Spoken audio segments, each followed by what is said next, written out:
Buenas noches, bienvenidos a nuestro programa. El primer tema que tratamos en estos especiales, cuando empezamos a salir al aire, tenía que ver con la posibilidad de que Luis Alfredo Garavito, asesino confeso de más de 140 niños, quedara en libertad. Antes de comenzar a ver este especial, quisiéramos ponerles en contexto con algo que tiene que quedarnos bien claro a todos. En Colombia existe una figura en la ley que se llama de unificación de penas. ¿Eso qué quiere decir? Que cuando alguien comete varios delitos, se le condena por todos, pero al final se le aplica únicamente la condena más alta de todos estos delitos. ¿Qué quiere decir? Que si usted asesina, mata, roba y estafa, lo condenan por los tres, pero al final no le suman las tres condenas, sino que le aplican la más alta, que sería la del homicidio.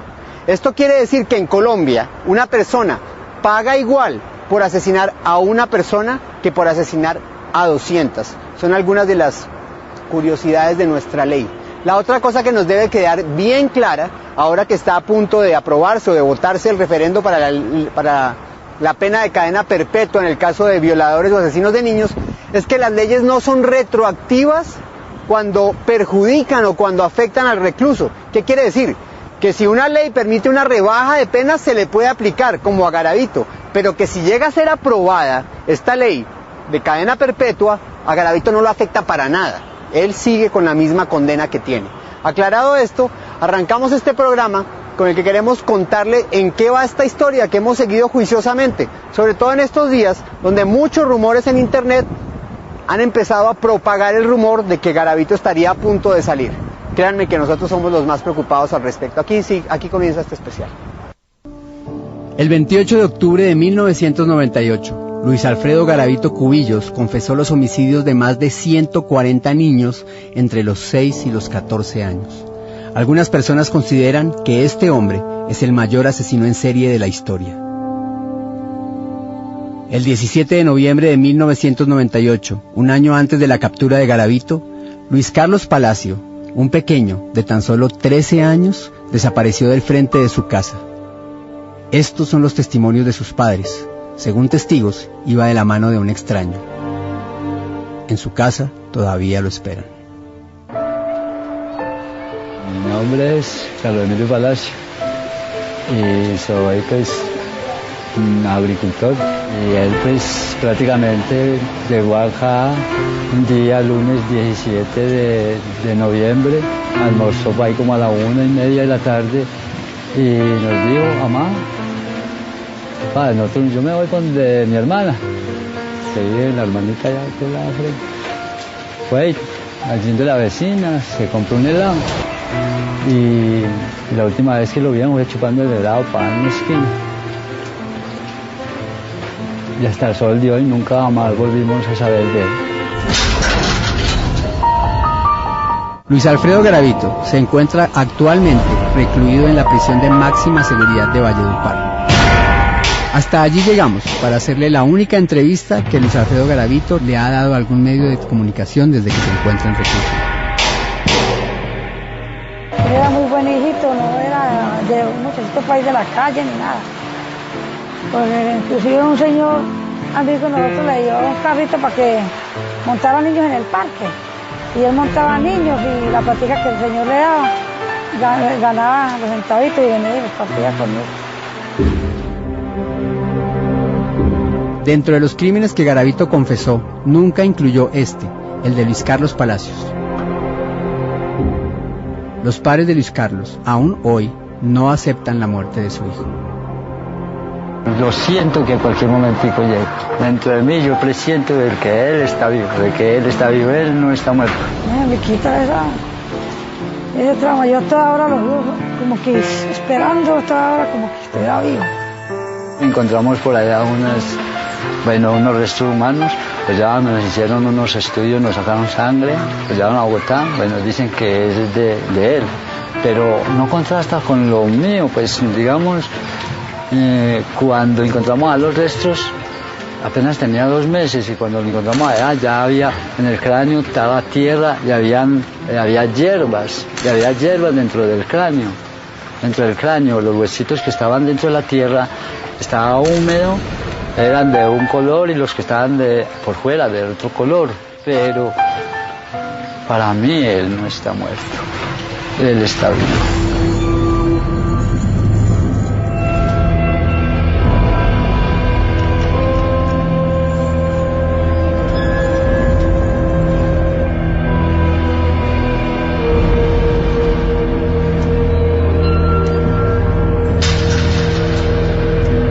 Saber si el pequeño Luis Carlos Palacios fue asesinado o no sería una de las incógnitas que se resolverían después de conversar con Luis Alfredo Garavito. Me gustaría conversar con él como de hombre a hombre y que verdaderamente él me dijera de frente sí o no fue así. Me dijera verdaderamente de qué, por qué o algo así. Mi nombre es Luis Alfredo Garavito Cubillos y actualmente pues estoy preso en esta penitenciaría por múltiples pues, conductas punibles confesadas el 28 de octubre del año 99. Luis Alfredo Garavito, el hombre que aterrorizó al país por la violación y asesinato de más de 170 niños. El asesino en serie más temible de Colombia, Luis Alfredo Garavito. Luis Alfredo Garavito recorrió el país y hasta cruzó fronteras. El psicópata que asesinó a 192 niños.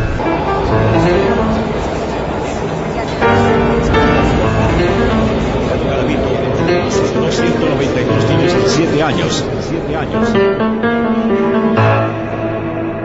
Los europeos como que no asimilan, como que no creen. Todavía reina el mito de Jack el Destripador, y cuando se le habla de 100 o más muertos son un poco escépticos. Sin embargo ya comienzan a aceptar que estamos frente a, yo creo que el más grande homicida serial del mundo. Aunque las víctimas de Luis Alfredo Garavito superan con creces la de cualquiera de los homicidas en serie más conocidos en el mundo, su carrera criminal pasó durante mucho tiempo desapercibida. Para entender un poco más la verdadera magnitud de la carrera criminal de este homicida en serie, hablamos con un perfilador profesional del FBI en los Estados Unidos. La personalidad de Luis Alfredo Garavito es una personalidad patológica. Primero es un narcisista y segundo es un antisocial.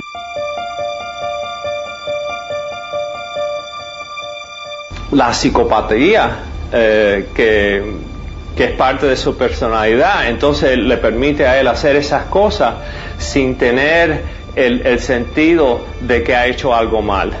Él no tiene conciencia, entonces él puede matar y 3 minutos después se sienta a almorzar. De un tiempo para acá, Garavito ha empezado a sostener que sufrió una infancia tormentosa. Para muchos especialistas, esta no sería una justificación para su comportamiento. Usted sabe que cuando mi padre llegaba, yo siendo un niño, me daba miedo oírlo hablar y yo me escondía bajo la cama.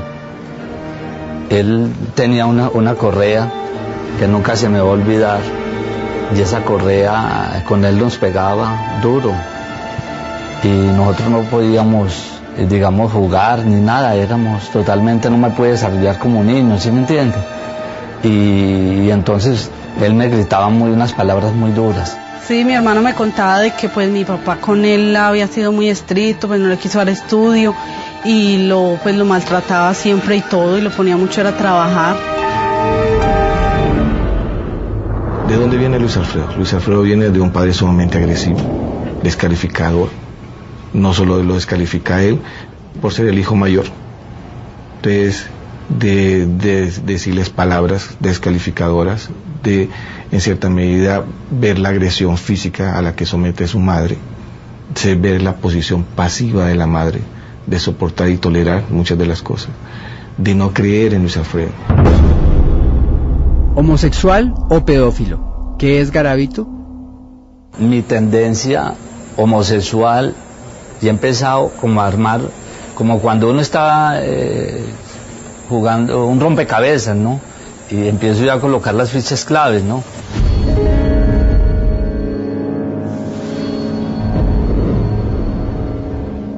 Sentía atracción por las mujeres, pero sentía más atracción hacia los hombres, ¿sí me entiendes? Porque yo veía a un joven, una persona joven, de pronto, digamos, un joven de 13, 14 años, y yo sentía inconscientemente, sin yo entender qué me pasaba, que ese niño a mí me gustaba y yo lo acariciaba, ¿sí?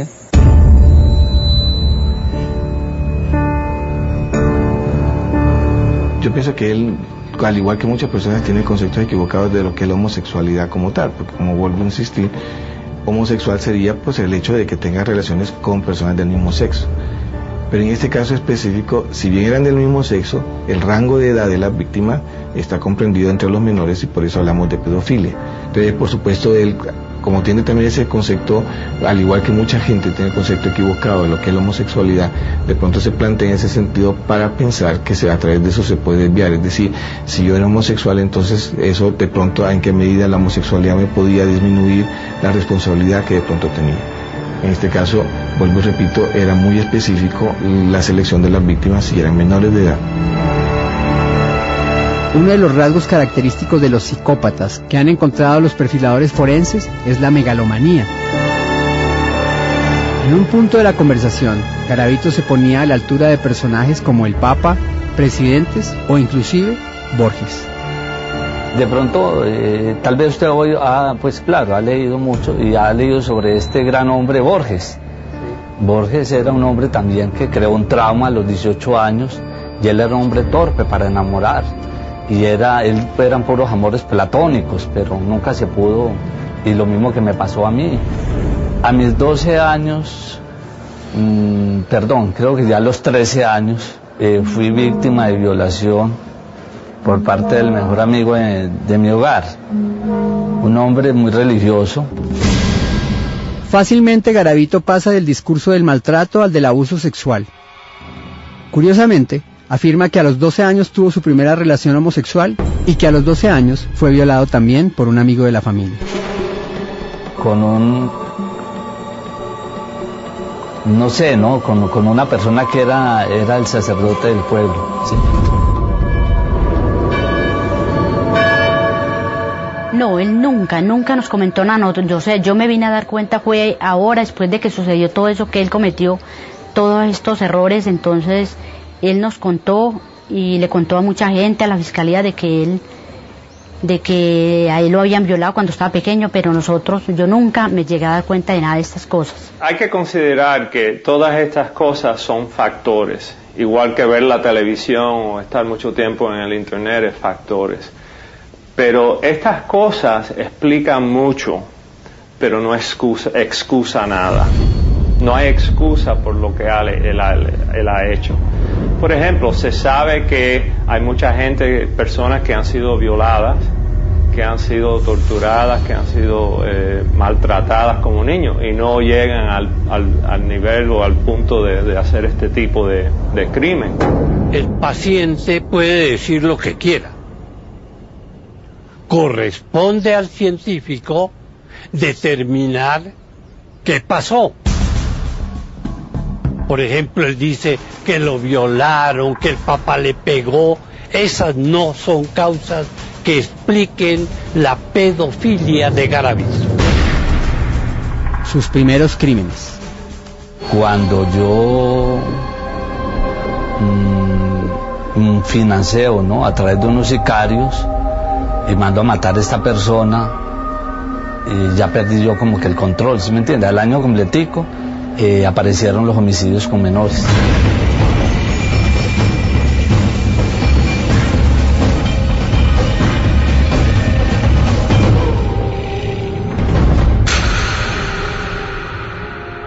Yo ya estaba inclinado hacia los libros de esoterismo y magia negra, y había leído en esos días un libro de Adolfo Hitler, y de pronto se me entró la obsesión.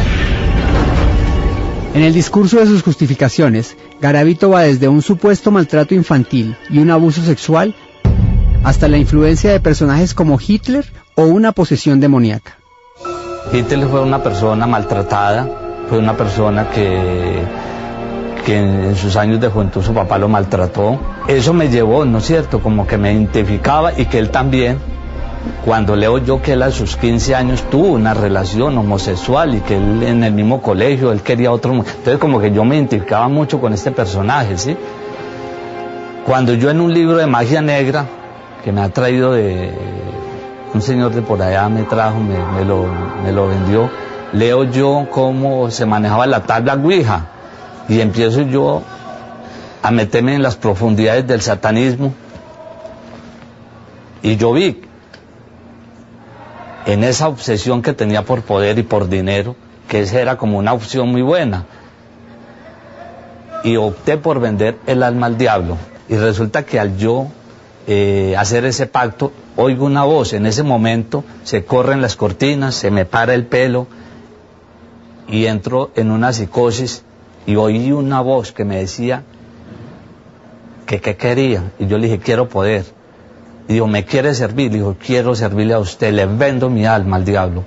Y así fue que yo, en octubre del año 92, estando en la ciudad de Cali, siento que algo se me posesiona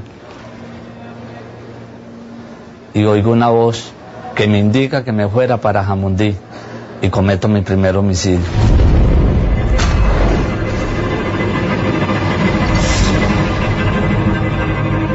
En el caso de Luis Alfredo Garavito, dentro de las conversaciones que sostuve con él siempre manifestó esa misma posición.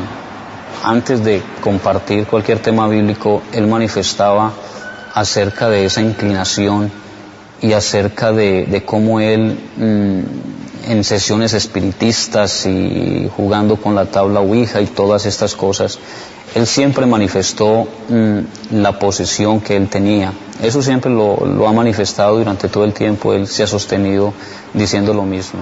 ¿Qué pasó dentro de la vida de él? Los científicos, los jueces, la justicia, el pueblo en general no lo van a entender, señor Pirri, porque ellos no van a comprender esto, ¿sí me entiende? Que yo viví, y entonces va a sonar es más bien a justificación y de pronto a que estoy manipulando. Eso es estereotípico, consistente con el asesino en serie. Parte de la personalidad de ellos es que nunca toman responsabilidad por las cosas que ellos hacen. Y a veces dicen que la razón que lo hizo es porque odian a las mujeres, o el diablo le habló, o oyen voces, o tuvo un sueño, o algo así. En realidad, eso es algo que ellos están reportando, es una excusa que ellos dan. Y sinceramente, si no fuera porque lo hubieran agarrado, arrestado, hubiera continuando a cometer los asesinos. Yo no puedo ir a justificar ni echarle la culpa a nadie, porque me tenía que devolver a mis primeros padres, Adán y Eva. Durante las investigaciones se dijo que Garavito utilizaba múltiples disfraces para engañar a sus víctimas. Hoy, este asesino, a quien han apodado la Bestia, lo niega. Yo sí. No lo tomo como un disfraz, ni lo tomo como una fachada, porque yo primero trabajé como brujo, ¿sí me entiende? Y organicé una tal supuesta fundación. Yo, primeramente, señor Pirri, el objetivo mío era conseguir dinero, ¿sí me entiende? Porque me gustaba mucho el dinero y la mejor forma, yo vi que eso daba plata. La gente cae fácil en esas cosas, es muy crédula, Durante sus justificaciones, Garavito cae en varias inconsistencias. Una de las más curiosas es que, mientras afirma haber cometido los delitos bajo una supuesta posesión diabólica, en el mismo discurso afirma haberse hecho pasar por brujo y engañar a personas inocentes que creen en los muertos y en la tabla Ouija, algo que él mismo llama superchería. Hay mucha gente que cree mucho en todo lo que son digamos, los muertos, que dicen que si pasan por debajo de una escalera, que eso es mala suerte. Entonces todas esas situaciones son aprovechadas por la persona que tima, ¿no? Por el timador, ¿sí me entiende? En ese caso yo estaba timando a la gente para conseguir un lucro, pero eso es vender digamos cosas que no existen, ¿sí me entiende? Intangibles, ¿sí me entiende? ¿Cómo se llevaba a sus víctimas? Vamos, yo llego a un sitio y nunca soy un extraño y yo llamo a un menor de edad y le ofrezco algo, ¿sí me entiende? Y hay cosas que empiezo yo ¿sí me entiende? A orquestar. ¿Cuáles son los sitios críticos donde una persona puede llegar y fácilmente llevarse un niño? Vamos en muchos sitios, vamos, terminales, en la misma calle, en un centro comercial. Porque pues de mí se ha dicho que era que yo buscaba terminales, no, yo nunca busqué terminales. Casualmente yo llegaba de un viaje, ¿sí? y había una víctima ahí. Y entonces pues yo utilizaba, ¿cómo le explicara? Hablaba, ¿sí me entiende? Lo que yo utilizaba, que ya eso es de público conocimiento, y entonces pues me llevaba a la víctima con engaños, ¿sí? Porque yo no voy a justificar nada, eso hay que decirlo, y yo me lo llevaba con engaños. Bueno, un niño ahí en un semáforo vendiendo, ¿sí me entiende? Sus cositas, y pasa una persona que está proclive a esto, le echa mano, lo convence, ¿sí me entiende? Le ofrece dinero. Es que el dinero es un medio para que pronto un niño, ¿sí me entiende? Bueno, él le capta, ¿sí me entiende? Y si la persona es convincente, pues se lleva el menor y hace lo que va a hacer. No tienen conciencia, no reconocen culpabilidad. Si matan a una niña, dicen no, porque ella estaba por la calle por la noche, suelta, o no, estaba vestido de una manera que no podía evitar o controlarme. Siempre la excusa es afuera de la persona, nunca adentro. Dice, ¿no? Que de las víctimas mías había niños que por ahí que en un andén, que eran que gamines. No todas las víctimas, no, eran niños de un estrato no tampoco paupérrimo, sino un estrato más o menos de segunda o segunda categoría, clase 2. Y niños que pues de pronto iban al colegio, de pronto niños que de pronto porque les gusta trabajar. En su narcisismo, Garavito prefiere afirmar que no todas sus víctimas eran niños de la calle. Cataloga a algunos de los niños que cayeron en sus garras como elementos estrato 2 o 3 o clase 2. Según los investigadores, Garavito torturaba y abusaba sexualmente de todas sus víctimas. Él lo niega. Yo honestamente, yo no violé ninguna víctima, no me considero un violador, ¿sí me entiende? Cometí los homicidios, bueno, llámese como se llamen. Bueno, de lo que referente a las heridas que presentaron, porque casi en su mayoría fueron restos óseos que encontraron, dentro de cada uno, ¿cómo van a examinarle, supongamos, 20, 30 restos de óseos, que los encuentran sin carne ni nada, y ya pues al año, a los 2 años, y medicina legal, ¿cómo va a saber si fueron violados o no fueron violados? Fueron niños que fueron cogidos, luego fueron, inutilizaron sus movimientos, haberlos amarrado, haberlos agredido, haberlos lesionado, haberlos aporreado. Ya sabemos nosotros que fueron víctimas de delito sexual. Y lo que sí es claro de determinar es que fueron niños que fueron torturados. A un hueso le van a examinar. Entonces, ahí no hay, ¿sí me entiende? Ahí no hay, ¿sí me entiende? No han encontrado muestras de semen tampoco. El siguiente es el testimonio de Brian Ferney, uno de los pocos sobrevivientes de Luis Alfredo Garavito. Comenzó a golpearme, comenzó a morderme, me mordía todas las partes del cuerpo, me babía por todas partes. Inclusive que me llegó hasta a morder el pene. Yo lloraba y yo trataba de gritar y él me decía que no gritara, me decía no haga bulla si no lo mato aquí. Yo con ese miedo, y ya me cogió él y me volteó boca abajo para hacerme, pues, para violarme carnalmente. Entonces cuando él me volteó, pero yo ya estaba reventado, yo estaba ya los ojos hinchados, todo por dentro, los labios todo reventado. Entonces cuando él vio que yo me iba a zafar, él cogió el cuchillo y me dijo, se va a volar. Y fue tanta, se va a volar. Con el cuchillo me metió unas puñaladas por acá. Me metió como 6, 7 puñaladas por aquí del pie de la nalga. Otro de los argumentos que Garavito usa para excusarse y negar las violaciones es afirmar que padece de una impotencia que le impide tener una erección. Sin embargo, al ofrecerle la opción de comprobarlo a través de un examen médico, afirma tajantemente que no se sometería a él. Yo no tengo erección, ¿sí me entiende? Es un tema muy espinoso, pero yo no, y muy vergonzante para este suscrito. Yo no violé porque no tengo erección, yo tengo un problema de disfunción eréctil. ¿Un médico podría probar que usted sufre de esa disfunción eréctil? Claro que se necesita, ¿sí me entiende? Un examen de un médico especializado, ¿sí me entiende? Pero yo no, personalmente, yo no me voy a ponerme ya en más martirio ni más nada. Que ventilen los homicidios, está bien, pero hay cosas tan íntimas que yo, ¿por qué tengo? A mí no, nadie me va a solucionar nada, solamente Dios. Y Dios en su debido momento me arreglará esa parte. ¿Sí me entiende? Cuando yo organizo un hogar. La forma fálica del cuchillo tiene representación para él a nivel de su pene. O sea, el cuchillo y su pene son placer en la mente de Garavito. De allí que cuando apuñaleaba en el 92 una sola vez a nivel del corazón a sus víctimas, ofrecía placer, pero su placer fue pidiendo más requerimientos. Entonces empezó a apuñalear las manos de la víctima y los glúteos y las partes intercostales bajas a nivel de los riñones, cosa que lo hiciera sufrir pero no lo desangrara del todo. El cuchillo es sinónimo de placer, es un falo en la mente de Garavito.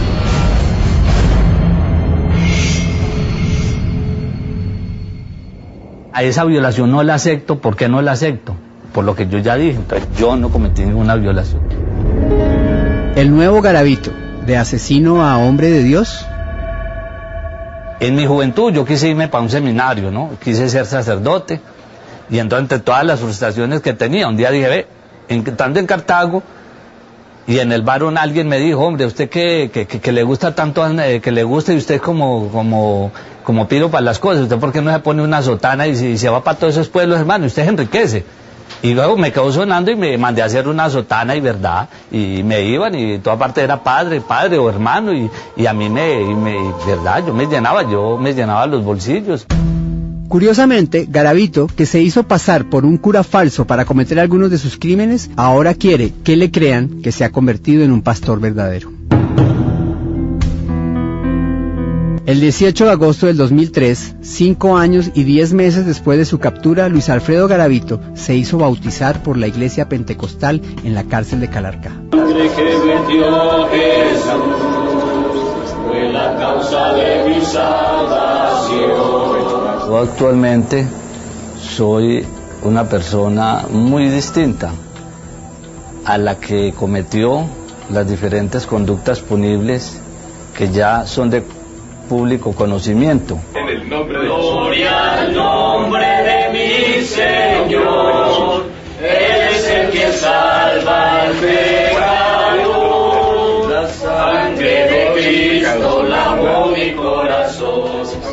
Esto fue un trabajo, ¿no?, muy titánico, y la comunidad cristiana, la iglesia pentecostal me ayudó mucho en esto. El factor religioso influye en cierta medida porque de una u otra manera lo que tratamos es que ver de qué manera justificamos y entre comillas pedimos perdón por las acciones hechas.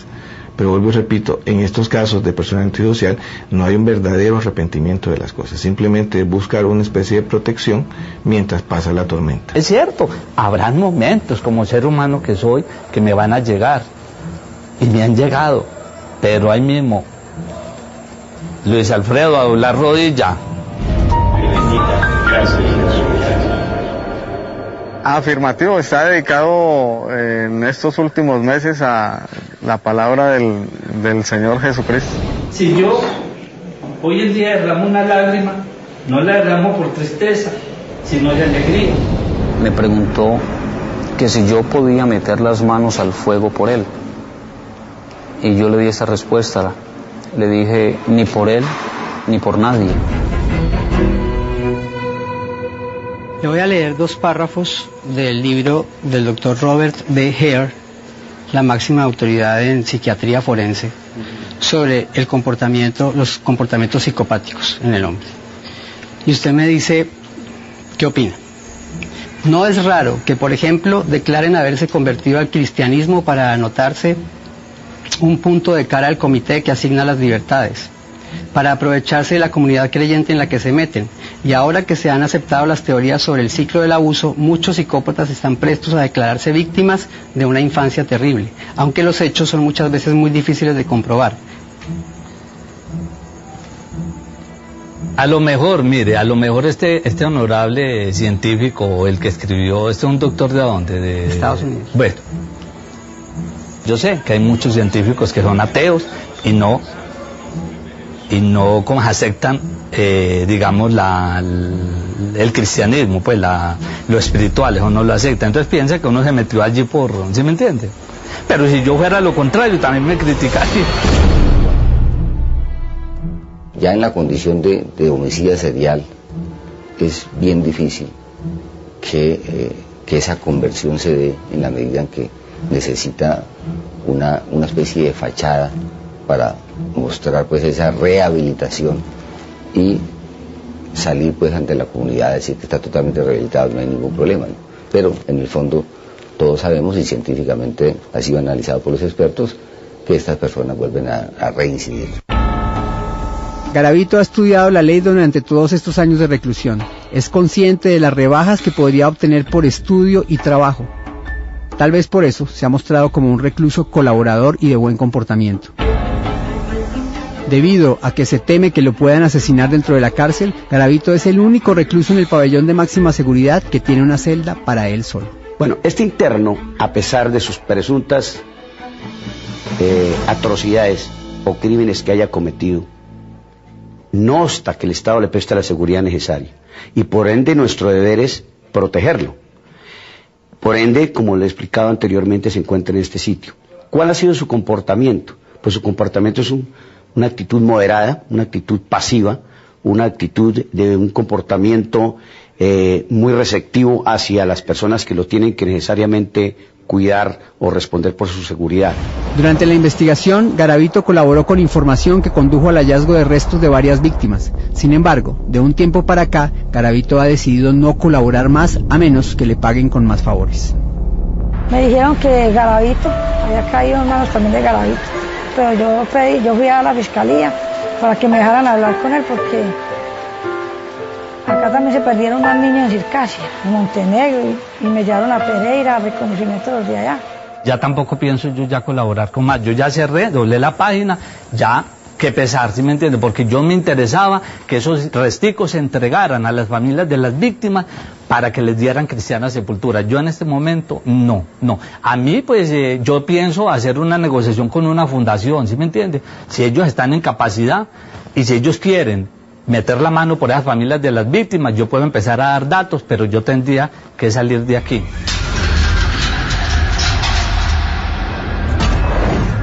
Si usted está tan bien con Dios, si usted dice que no le teme a la muerte, si usted dice que lo único que le interesa es estar en paz, entonces ¿por qué no colabora en esos casos? Vea, ¿Qué importancia tiene para usted, que tiene una visión como tan espiritual del futuro, que estas personas, por ejemplo, encontraran en Florencia los restos de... Siempre y cuando eso no me vaya a traer más problemas jurídicos a mí, porque yo ya estoy finiquitando. Luis Alfredo Garavito aceptó indicarnos a través de un video el lugar exacto donde deberían estar los restos de otras víctimas. ¿Qué necesitaría usted que yo le trajera? Un video de la zona. ¿Y qué zona es esa? Esa zona tocaría que, digamos, yo ya después, con más tiempo, empezar a hacer, decirlo, el sitio, ¿no? El barrio y más o menos el sitio como y todo. El de Florencia es un caso bastante, él llama al niño, llamaba a Gobardo, ¿se me entiende? A Gobardo, tengo ahí tengo yo el dato es en el barrio La Paz, entrando a Florencia. Ahora, mire que en Villavicencio yo confesé varios homicidios y que no encuentran nada y que no hay familias. En Santa Fe de Antioquia hay uno, ¿sí me entiende? Pero en Ibagué hay los dos, ¿sí me entiende? Yo en los sitios, entrando a Ibagué, como saliendo ya para Girardot, en Cartago, mire pues de que unos restos de por ahí de Toro Valle, no los encontraron ellos, sino otros investigadores. Por allá en Fusa también hay unos restos. Yo tengo cómo se me entiende, cómo entrar. Por el Alto de Rosas también hay otros restos, ellos también condenaron, pero no encontraron los restos. ¿Y en los de Florencia usted, eso alcanza a tener claridad del lugar? O sea, ¿usted podría hacer un plano? No, de ese sí tengo ya la claridad, con ese nomás que se encontrara. Ay, mejor dicho. ¿Y haría usted el plano? Yo haría el plano. ¿Lo buscamos? Yo haría el plano, ¿sí me entiende? Haría el plano. Lo que pasa es que el plano lo tengo en la casa, allá en Armenia. Yo voy a mandarlo a buscar, si no estoy capacitado para hacer un plano de nuevo. O sea que le puedo tomar palabra de lo que me está diciendo. Yo con mucho gusto, señor Pirri, así no importa, pero que haya una persona que los busque y por lo menos que tenga esa idea y llevara así, o se buscó un huesito, alguna cosa, y que ya esa familia ya descanse. Lo que pasa es que es un duelo que no termina. El desaparecido nunca termina el duelo. Nunca termina el duelo. ¿Qué fue lo que le dijo el cabo? ¡Se va a pegar, Chepe! ¡De una! ¡Pégase, Sánchez! ¡Pero se pega! Hágale. Que las flemas no invadan. Elaborados por Garavito y pistas señaladas por él en fotografías que le proporcionamos de los supuestos escenarios donde se habían cometido los crímenes, un equipo del CTI de la Fiscalía buscó exhaustivamente durante varios días. ¿Y cómo estamos? ¿Arriba de qué coordenadas? Pasamos al sistema de coordenadas planas Resultó que los lugares no eran nuevos. Garavito ya los había señalado en el pasado.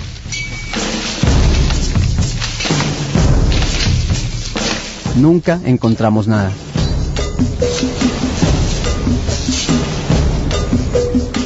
La búsqueda se extendió a Florencia, el Alto de las Rosas, Cundinamarca y Fusagasugá. El resultado siempre fue el mismo. A mí que me duele de todo esto, pues saber que se va a quedar un crimen sin resolver. Me duele que una mamá esté esperando un hijo que no va a llegar, ni siquiera van a llegar sus restos. Eso me duele muchísimo. Las pistas que entregó Garavito no llevaron a nada.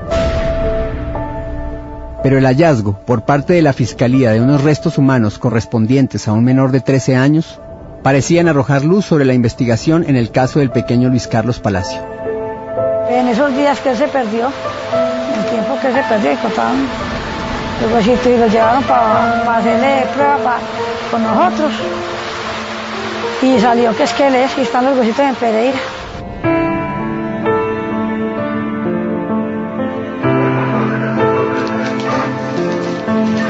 El caso que tengo es el caso de un menor de aproximadamente 12 a 13 años, de sexo masculino. Llegó hace 3 días. El objetivo es identificarlo, compararlo con las muestras de su mamá y de su papá, con las muestras sanguíneas, comparar los perfiles de ADN. Lo único que se podría tomar como una prueba determinante sería un resultado positivo en la prueba de ADN. Doña Rubiela, don Evelio, el motivo de mi visita es pedirle a usted, doña Rubiela, si de manera amable y voluntaria nos permite a nosotros como institución Fiscalía General tomarle una muestra de sangre para poder enviar su muestra a un laboratorio especializado de genética en Bogotá para hacer un cotejo, un perfil de ADN, a ver si su sangre es compatible con unos restos óseos que encontramos acá en la ciudad respecto de la desaparición de su hijo Luis Carlos.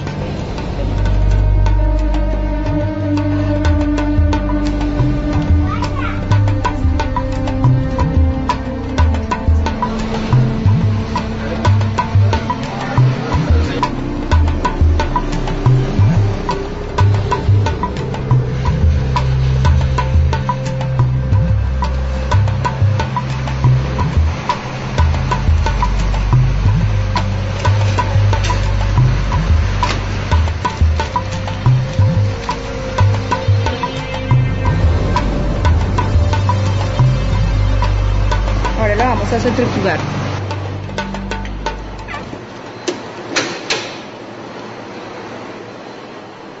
Esta mañana terminamos de fijar fotográficamente las muestras, la parte pues, de restos óseos.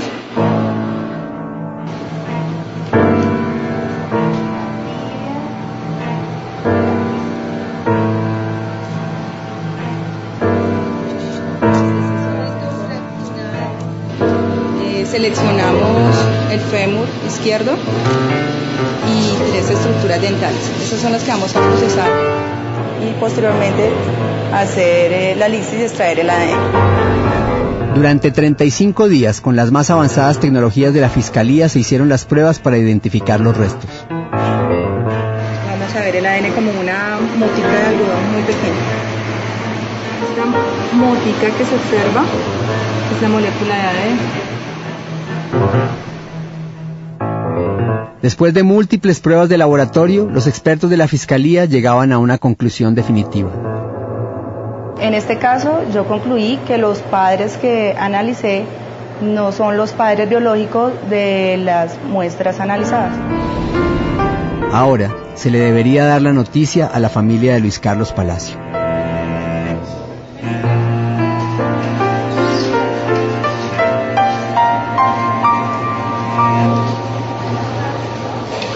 Señora Nora, siga, tenga la bondad, siéntese. Los resultados ya se encuentran aquí en mis manos. En ellos se concluye que el perfil genético no concuerda. Por lo tanto, los restos óseos no corresponden a los de su hijo Luis Carlos.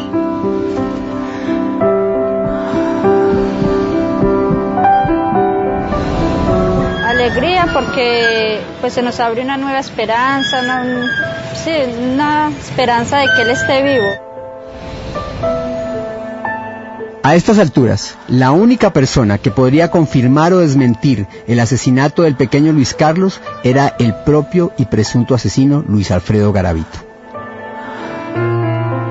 No me haga sufrir tanto. Y si Garavito me lo mató, si es el que me dicen a mí, están los huesitos en PD, yo no los iba a reclamar. También que Garavito me diga, para yo no sufrir tanto como sufrí y sigo sufriendo.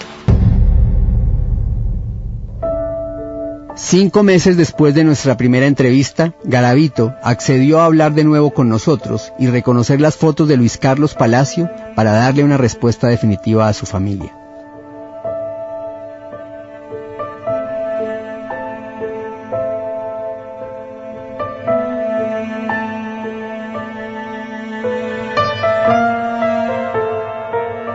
Y ya viendo estas fotos, pues no me queda ninguna duda de que es el menor que yo me llevé el 17 de noviembre de 1997.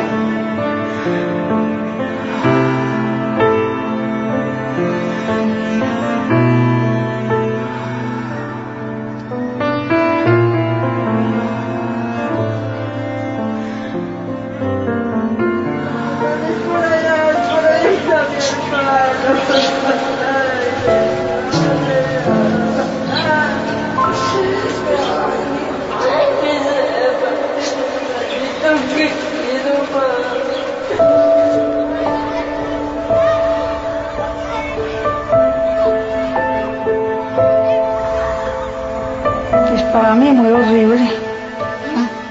Durísimo. Muy duro, un golpe muy duro para nosotros. Durísimo. Horrible, horrible. Que es increíble. Increíble que este señor haya sido tan canalla. Me quedo sin palabras. ¿Cuándo va a creer que se va a disculpar así? Que nosotros vamos a quedar muy tranquilos con esas disculpas, como tan tranquilamente, como tan sin vergüenza en la cara. Yo sé que sí es la víctima que yo me llevé, Luis Carlos Palacio Galvez.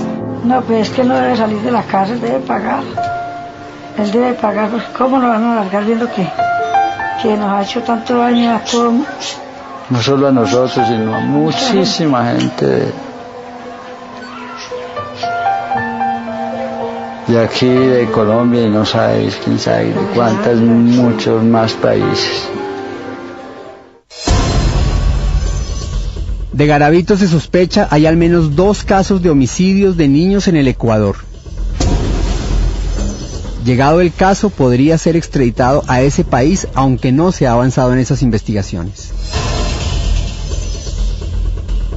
2 años después de haber hecho este cotejo, la Fiscalía confirmaría la dolorosa noticia para la familia Palacio al encontrar en uno de los lugares que Garavito nos había señalado los restos correspondientes al pequeño Luis Carlos Palacio.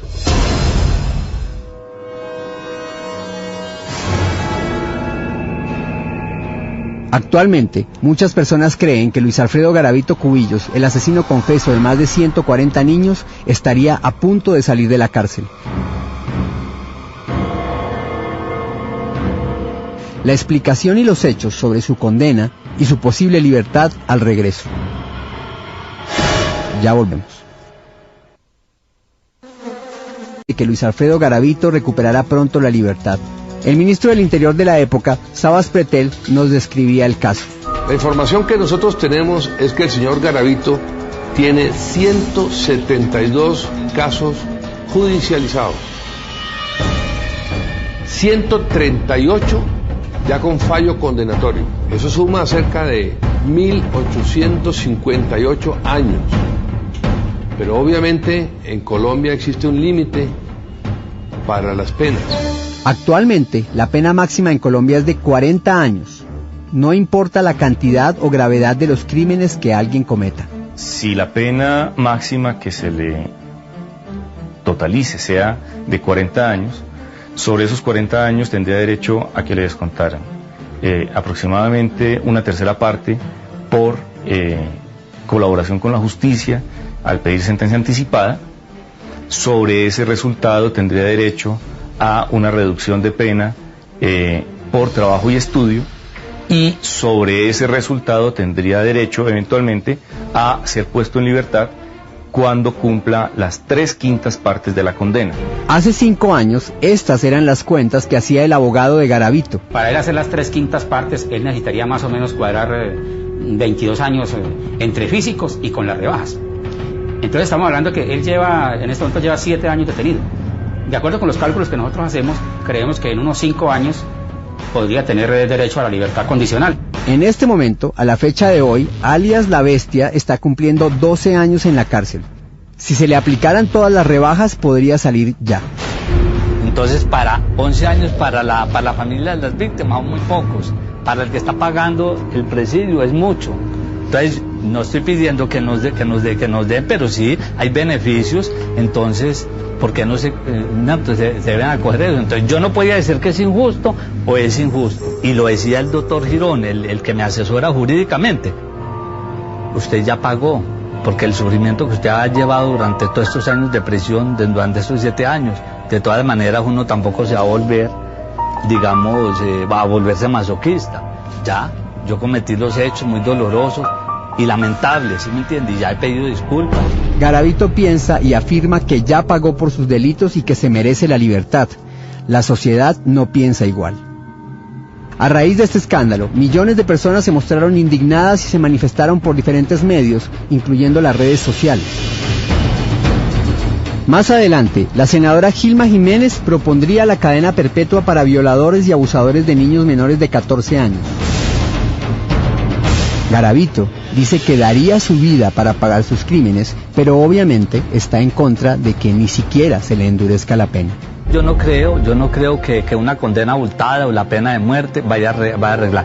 Lo único, vuelvo y repito, es un cambio personal. 2 años después de esta investigación se comprobaría que este hombre, James Girón, el abogado de Garavito, era un falso profesional. Y tras las rejas se encuentra en ese momento James Girón Torres, el hombre que defendía ante la justicia a Luis Alfredo Garavito, alias La Bestia. Las autoridades creen firmemente que el señor no es abogado titulado y lo señalan de estafa y falsedad en documento público. Durante los últimos días, personas como la senadora Gilma Jiménez ha vuelto a hablar sobre la posibilidad de esta libertad. Como lo hemos venido haciendo juiciosamente una vez cada mes desde hace 4 años, le volvimos a preguntar al juez de ejecución de penas en Valledupar por el caso de Garavito. Esta es la última respuesta emitida por la jueza hace apenas una semana. Sobre el rumor que existe de que el señor Garavito pueda salir en 2 o 3 años, como juez primera de ejecución de penas y medidas de seguridad de Valledupar, encargada de la ejecución y vigilancia de la pena que le fue impuesta al señor Garavito, no puedo referirme a dar un parte de tranquilidad en el sentido de que pueda salir en 2 o 3 años o de que no pueda salir. Lo único que se puede decir por parte de este juzgado de ejecución es que el señor Garavito se encuentra purgando físicamente una pena que le fue impuesta por los distintos juzgados de este país y que fueron debidamente acumuladas, que en total son 45 penas, siendo tasadas en su totalidad en el máximo que establece la ley penal vigente o aplicable al caso del señor Garavito. En este evento, de igual manera, no ha sido objeto de estudio por parte de este juzgado ninguna solicitud de redención de trabajo o de estudio del mismo para efectos de redimir su pena. Hasta el momento Garavito no ha solicitado formalmente que se le rediman las horas de estudio, pero podría hacerlo en cualquier momento. Son más de 8.000 horas de acuerdo con información del IMPEC de la semana pasada. De los 12 años que lleva al interior de los centros carcelarios nuestros, si el señor juez le autoriza las horas que ha redimido, más de 8.300 horas que ha redimido en estudio, habría que pensar si todavía le quedan 9 años, 11 meses aproximadamente de su primera ejecución o de su primera acumulación de condenas. Garavito podría salir ya de la cárcel si se le aplicaran todas las rebajas o beneficios, pero primero tiene que solicitar la redención. Además, estaría en manos de la juez qué beneficios y horas le son reconocidos. pero desde luego es muy posible que algunos de esos descuentos no se le reconozcan, dada la gravedad de los delitos que ha cometido. Y en ese caso, seguramente la pena a imponer sería de 18 años. De todas maneras, la sociedad colombiana tiene que ser consciente de que, a menos de que aparezca un caso nuevo que no esté dentro de los que Garavito ha confesado, o un caso en el Ecuador, tarde o temprano, Garavito saldrá libre. Yo creo que puede ser una cosa de 5 o 6 años. Es lo que, más o menos, los cálculos que he aprendido a hacer con algunos juristas, porque este es un tema, por eso repito, esto lo que nos debe invitar es a revisar el tema de la política criminal en Colombia. El próximo martes se definirá la ley de cadena perpetua para violadores y asesinos de niños. Hay que dejar muy claro que, de ser aprobada, esta nueva ley no cobijaría a Garavito ni le aumentaría la pena, ya que las leyes en Colombia no son retroactivas a menos que sea para beneficio del criminal. La pena original de Garavito era de 52 años, pero al cambiar la ley quedó en 40 sin las rebajas. Por el momento nosotros seguiremos consultando una vez cada mes a la jueza de ejecución de penas para poderle comunicar a la opinión pública la fecha exacta de su salida cuando ésta sea dada. De 11 a 18 años por la tortura y asesinato de más de 140 niños. Un promedio de 1 mes de prisión por cada menor asesinado. Pero más allá de los números y las cifras, para comprender el grado de peligrosidad de este criminal, hay que ver la descripción forense del caso de Ronald, la víctima hallada en Tunja, por la que se le dio a Garavito la pena más alta.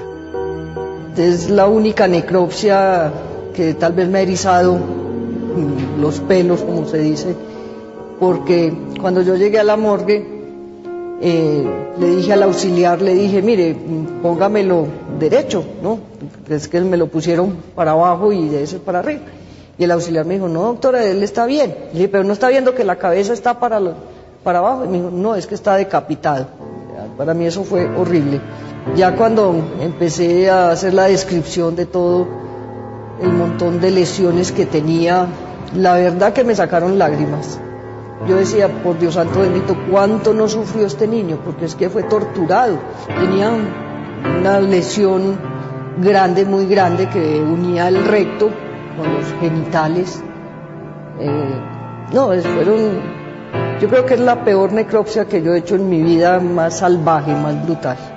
E incluso la herida que tenía de la decapitación era vital. O sea, el niño estaba vivo cuando lo decapitó. ¿Puede una persona así resocializarse? Hablamos con varios expertos en Colombia y en los Estados Unidos y todos coinciden en las altísimas probabilidades de que si queda libre, Garavito volverá a matar. Él no es libre cuando está con un niño, de decir no lo hago, de decir esto es un delito, sabe que es un delito, sabe que es un horror, sabe que perjudica a la sociedad y a la familia. No puede contenerse. Cuando salga de la cárcel, oh dolor, seguirá con su pedofilia, seguirá violando, porque él no puede controlarse. Pues muy grave, es decir, lo más seguro es que reincida. No creo que haya ninguna esperanza de rehabilitación. Los expertos creen que ningún pedófilo puede rehabilitar. La investigación nos muestra que el 75% de los pedófilos nunca se pueden rehabilitar y hay muchas dudas sobre el otro 25%. Si a él le sumáramos todos ese montón de homicidios, pues le sumaría 800, 900 años de prisión, ¿no? Pero aquí pueden cometer 1000 homicidios y se condena por uno, pues eso es algo que no es lógico. Hay estados que tienen la pena de muerte solo por el abuso sexual a un niño, pero hay algunos estados, casi la mitad, que dan la pena de muerte por la muerte de un niño o un adulto. Pero hay unos estados, casi la mitad, que dan la cadena perpetua provisional o la pena de muerte por el asesinato de uno o más seres humanos. No puedo imaginarme que alguien que fue convicto de tantos homicidios vaya a ver la luz del día otra vez, como Jeffrey Dahmer o Lacey, los asesinos en serie que son de acá. El último, el del francotirador de Washington, todos han recibido cadena perpetua o pena de muerte. Lo que vale un niño en Colombia es igual que lo que vale en cualquier otro país. Y sabemos que él a lo mínimo ha matado más de 185 niños. Pensar de que él va a salir otra vez, yo les puedo asegurar que él va a matar otra vez, él nunca va a cambiar y que en cualquier ciudad donde él va a vivir van a haber muertos. Garavito da por un hecho su libertad e inclusive tiene planes para el futuro. Lo que más preocupa de su discurso es la palabra clandestinidad. Cuando me llegue la libertad física, allá en la clandestinidad, me empezaré a prepararme, ¿sí me entiende? Intelectualmente, para llegar algún día, así como van a llegar de pronto los señores paramilitares, o han llegado los señores del M-19, al Congreso de la República. Yo aspiro a llegar al Congreso de la República. ¿Para qué, señor Pirri? Para trabajar por la niñez desamparada.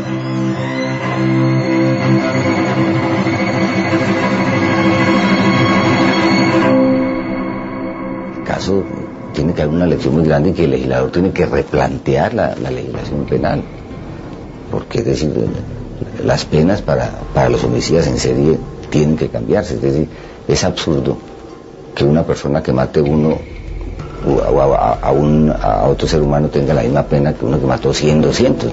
No tiene sentido. Estas personas nunca cambian y él no va a cambiar. Él lo que va a estar haciendo es esperando a salir para entonces continuar a lo que va a usar, a hacer, lo que hacía antes. Lo que pasa es que hay una cosa, señor Pirri, que me gustaría que usted ahora me diera la oportunidad, ¿sí me entiende? De la paz. Es que yo más me gusta centrarme más en la espiritual. Ahora más adelante me da un espaciecito para comentar unos textos de la Biblia, de pronto que cuando ya vamos a terminar hacer una oración y que eso quede filmado. Porque a pesar de que de mí se ha dicho tantas cosas, yo soy un hombre sensible actualmente. Yo soy un hombre que he sufrido durante estos 7 años de prisión.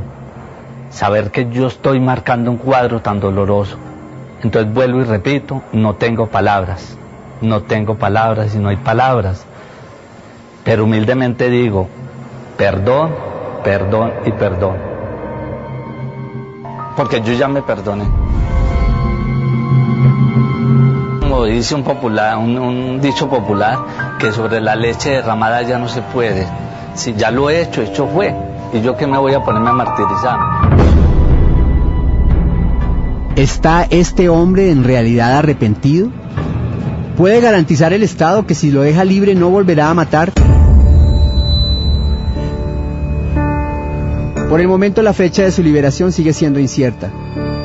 Nadie podría afirmar que vaya a suceder por estos días y todo lo que se especula en las redes sociales por el momento son solo rumores. Aún no hay una total claridad por parte de las autoridades sobre el mapa jurídico completo de este criminal. Tal vez el peor asesino en serie de la historia de la humanidad. La pregunta queda abierta. ¿Pueden las autoridades respondernos de una vez por todas cuál será la pena total que pagará Garavito en la cárcel?